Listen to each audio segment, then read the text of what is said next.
guys, Patrick here, Fields BMW Daytona Beach. I'm here with a brand new white X5 available for purchase here in Daytona. But if you want to come inside with me, we'll go over one of the features on the iDrive system, speed limit assistant, which I think is real important. Alright, so we're in the X5 now, so I'll show you the speed limit assistant on the iDrive system.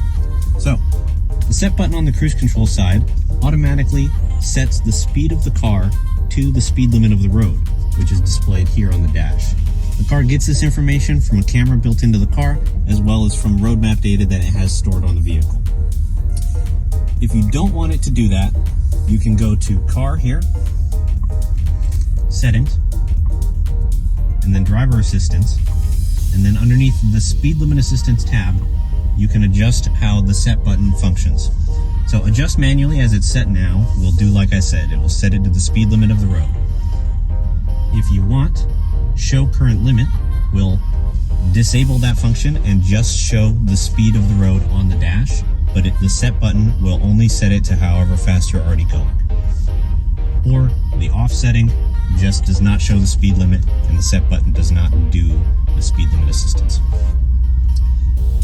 If you have the adjust manually set, you can then adjust the speed of the road, how fast or slow above that you go, depending on your personal preference. So for instance, if you'd like to go 5 miles above the speed limit across the board, you can hit adjust speed limits and then go down to 5, hit OK. And now whenever you hit the set button, the car will go to the speed limit and then say 5 miles an hour above that anytime you're on the road.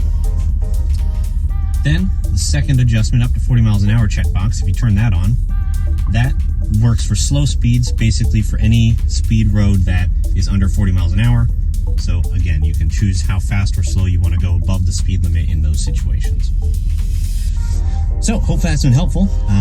So if you have any questions, feel free to call or come in to Fields BMW Daytona Beach.